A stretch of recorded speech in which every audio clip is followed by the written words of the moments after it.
Bienvenue à toi dans cette nouvelle vidéo qui va te permettre de choisir la bonne forme de société ou de micro-entreprise. Alors tu te poses sûrement plein de questions, quand la créer, pourquoi la créer, quel est le mieux parmi toutes ces formes de société, et si tu as un peu creusé le sujet, tu as sûrement vu qu'il y en a des dizaines et des dizaines et des dizaines. Merci l'administration française pour cette simplicité. Bref, tu nages un peu dans le brouillard, tu ne sais pas vers quoi t'orienter. Alors on va dégrossir un peu tout ça. Et on va le dégrossir sous 3 angles plus pragmatiques que simplement lister avantages et inconvénients. Les 3 angles, c'est ce qui intéresse tout entrepreneur, c'est le temps, les coûts et l'imposition forcément sur la société ou micro-entreprise. Alors avant de commencer, je me présente, je m'appelle Henri-Luc et ça fait plus de 10 ans que je crée et que j'accompagne des centaines d'entrepreneurs dans toutes les activités. J'ai créé cette chaîne avec pour mission de t'amener à un projet, quelque chose, une idée, et de l'amener vers un business viable, autour d'une passion ou de quelque chose que tu aimes. Comme dit le proverbe, si tu fais quelque chose que tu aimes, tu n'auras pas travaillé un seul jour de ta vie. Et j'aime beaucoup cette expression. Alors, on en revient au choix de ta forme juridique. On va déjà un petit peu trier. On va partir du principe qu'il y a 2 formes qui peuvent t'intéresser. Soit la micro-entreprise, soit la société. Alors, une société, il y a plein de formes, mais on va dire soit SRL, soit SAS. On va même mettre, tiens, pour simplifier les deux, dans le même panier. Donc on va voir la micro-entreprise et la société. Alors avant de passer aux 3 leviers, temps, coût, imposition, on va vite fait expliquer que la micro-entreprise est un peu spéciale parce que c'est une société vraiment de transition. Elle a été créée vraiment pour se lancer en toute simplicité, se lancer rapidement et aussi se lancer quand tu cumules déjà un emploi salarié. En gros, l'État a vu qu'il y avait des personnes qui étaient salariées et qu'il y avait des sociétés qui coûtaient cher à créer et qui étaient assez lourdes administrativement et qu'en fait, il y avait un trou entre milieu. Et quand on voulait se lancer tout en conservant son emploi, il n'y avait pas de forme assez allégée. Et du coup, la micro-entreprise, avant qu'on appelait auto-entreprise, est née et elle permet de combler ce trou pour pouvoir basculer d'un emploi salarié petit à petit à salarié plus une micro-entreprise pour ensuite basculer vers une société. Je te dis pour ensuite basculer parce que la micro-entreprise, elle a des seuils de chiffre d'affaires, donc de tes ventes, et quand tu dépasses ces seuils, tu dois obligatoirement passer en société. Alors qu'une société n'a aucun seuil de chiffre d'affaires. Rapidement, je crois que pour les prestations de services, c'est à peu près 70 000 € de chiffre d'affaires, et pour la vente de biens, c'est 170 000. Voilà, ce sont quand même déjà des bons seuils. 2 réponses maintenant à des questions qu'on me pose quasiment à chaque fois que j'ai une nouvelle personne qui vient pour créer sa société. C'est à quel moment créer soit sa micro-entreprise, soit sa société, au moment où tu fais tes premières ventes. Alors, surtout pas avant, parce qu'en fait, quand tu crées ta structure juridique, tu peux avoir par exemple des exonérations de l'État qui vont commencer à courir. Et par exemple, ces exonérations, elles vont durer pendant 1 an à partir de la création de ta société. Et donc, si tu l'as créée avant et que tu fais du chiffre d'affaires par exemple 6 mois après, tu vas avoir 6 mois de trou où l'État va t'exonérer par exemple tes charges sociales, mais comme tu n'auras pas de vente, tu n'auras pas de charges sociales, donc tu vas avoir perdu 6 mois. Donc déjà, fais-la au moins au moment où tu commences à avoir des ventes, surtout pas avant. Et la deuxième question qu'on me pose souvent dans les micro-entreprises, c'est est-ce que je peux avoir 2 activités différentes? Alors la réponse est oui. Tu peux avoir qu'une seule micro-entreprise, parce qu'elle est vraiment rattachée à toi, à l'inverse d'une société, et tu peux aussi avoir 2 activités complètement différentes dans une seule micro-entreprise. Par exemple, tu peux très bien créer des montres par exemple que tu vends sur internet et en même temps créer des formations pour apprendre la photographie. Il n'y a aucun problème sur ça. Par contre, bien évidemment, le seuil du chiffre d'affaires, ça sera les 2 activités qui seront cumulées, bien sûr. Alors maintenant, on va voir les 3 leviers pour que tu puisses vraiment te faire une idée de quelle forme sera la plus adéquate pour toi. Je te donne les 3 leviers et ensuite on fait le point à la fin et on va essayer même d'être encore un peu plus pragmatique. Parce qu'au final, il y a peut-être d'autres choses qui rentrent en compte dans le choix d'une société. Alors, au niveau du temps, la micro-entreprise, c'est très simple. Pour la créer, allez, c'est quelques heures sur le site internet. Et ensuite, une fois que tu l'as faite, tu as juste à déclarer ton chiffre d'affaires tous les mois ou tous les trimestres. Ça prend pas longtemps, 10 minutes, un quart d'heure. Donc en temps, c'est très faible. Alors pour la société, soit tu fais faire, donc à un cabinet d'expertise comptable ou à un avocat. Donc là, ça ne te prend pas de temps.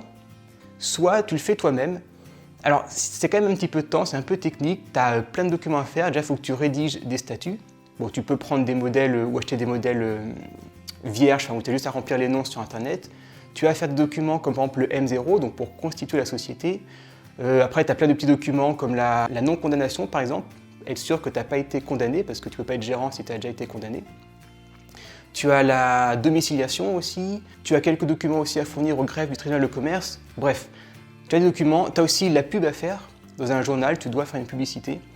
Donc tout ça, voilà, ça prend quand même un peu de temps, surtout si tu ne sais pas comment faire, le temps de rechercher et tout, ça va te prendre pas mal de temps. Donc déjà ça, c'est beaucoup plus de temps que la micro-entreprise, vraiment beaucoup plus. Et ensuite, tu vas devoir tenir une comptabilité. Donc, soit pareil, tu fais faire un cabinet, mais tu devras quand même lui envoyer sans arrêt tes factures d'achat, de vente, relevés bancaires, répondre aux questions de la personne qui fait ton dossier. Voilà, donc il y aura quand même du temps. Soit tu fais toi-même, alors là, il faut carrément faire ta comptabilité. Donc c'est beaucoup plus lourd en temps et beaucoup plus lourd au niveau administratif. Donc pour ça, un énorme plus 1 à la micro-entreprise et 0 pour les sociétés. Ensuite, le coût. Alors le coût pour créer une micro-entreprise, 0. Le coût pour déclarer, 0. Et là, tu commences à voir un peu la simplicité de cette structure. Pour la société, au niveau des coûts, alors pour créer la société, soit tu fais faire, et dans ce cas-là, tu auras des honoraires, qui sont quand même assez élevés, qui peuvent être assez élevés. Soit tu fais toi-même, tu devras quand même acheter les statuts, payer la publicité, c'est à peu près 200 € il me semble, la publicité dans un journal, prends le journal le moins cher si tu le fais. Déposer aussi tout ça au CFE, faire un chèque pour le greffe du tribunal de commerce, donc à peu près, je crois la création, à peu près 50 €.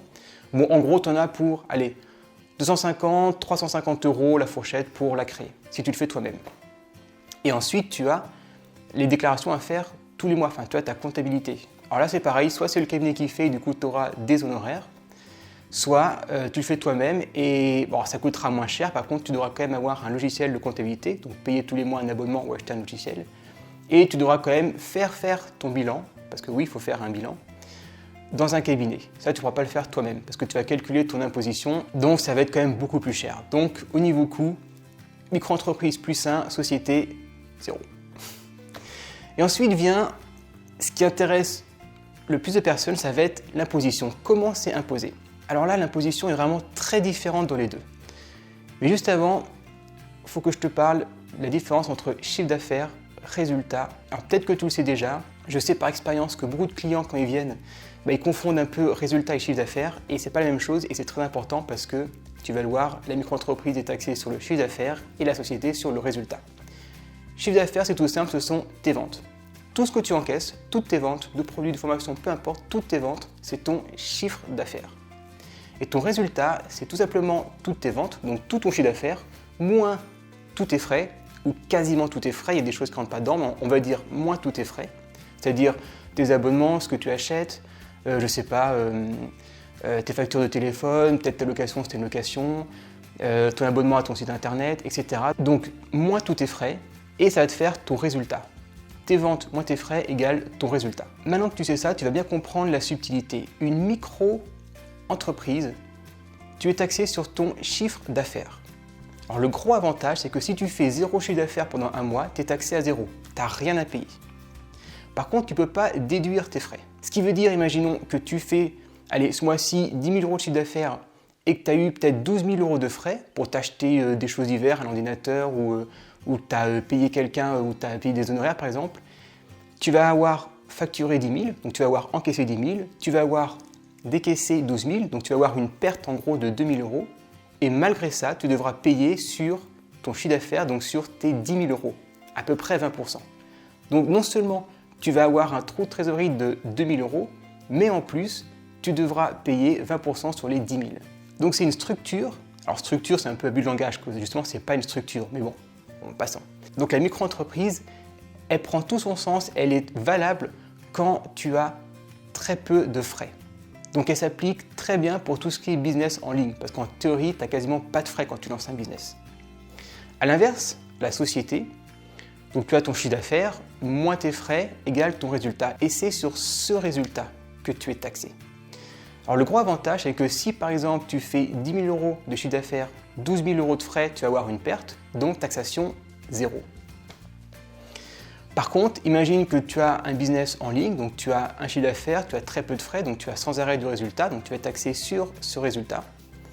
Mais si par exemple il y a un mois où tu fais rien, tu auras quand même des choses à payer. Par exemple, tu as l'URSSAF qui va te prélever quand même un minimum tous les mois. Il me semble que le minimum, c'est à peu près 1000 € par an. Donc tu auras toujours ça qui va être prélevé et tu auras plein de petites taxes diverses qui vont être prélevées malgré que tu fasses 0 voire même une perte. Donc là, ça va être un peu au cas par cas. Mais grosso modo, ce qu'il faut retenir, c'est que si tu as très peu de frais, commence par une micro-entreprise et si tu as énormément de frais au début, tu as beaucoup d'investissements. Par exemple, je sais pas, imagine que tu as sur prendre l'exemple des montres, tu veux créer des montres, donc tu dois acheter une machine pour par exemple tailler les montres, pour faire un peu de, je sais pas, recherche, développement, etc., des prototypes. Dans ce cas-là, tu vas avoir beaucoup de frais. Et il serait peut-être bon de pouvoir déduire ces frais au début pour te créer vraiment une perte. Et en plus, dans les sociétés, quand tu as une perte pour certains types de sociétés ou certaines impositions, cette perte, tu peux la reporter dans le temps. C'est-à-dire que si tu perds 10 000 € pendant une année et que l'année prochaine, tu fais 5 000 € de bénéfices, bah, tu pourras imputer sur ces 10 000 € les 5 000 € de bénéfices. Donc, tu vas payer 0 même si tu fais 5 000 € de bénéfices. Grâce à ton déficit de 10 000 €, tu vas pouvoir reporter d'année en année. Bon, c'est un peu technique. Je ferai sûrement une vidéo pour vraiment distinguer plusieurs formes de sociétés. Voilà, donc vraiment pour résumer, si tu as très peu de frais, micro-entreprise, fonce directement. De toute façon, tu peux passer quand tu veux de la micro-entreprise à la société. Et si tu as beaucoup de frais, alors là, il faudrait faire une étude pour passer en société et voir quelle société et quel régime d'imposition fiscale et sociale choisir. Mais aussi, on peut prendre un petit peu quand même de recul. Quand on crée une société, quand on lance un projet, c'est quoi ton premier but? Est-ce que c'est directement de maximiser ton imposition ou est-ce que c'est d'abord de te lancer, de comprendre un peu comment ça marche, de garder la motivation parce qu'au début, tu as déjà plein de choses compliquées à apprendre.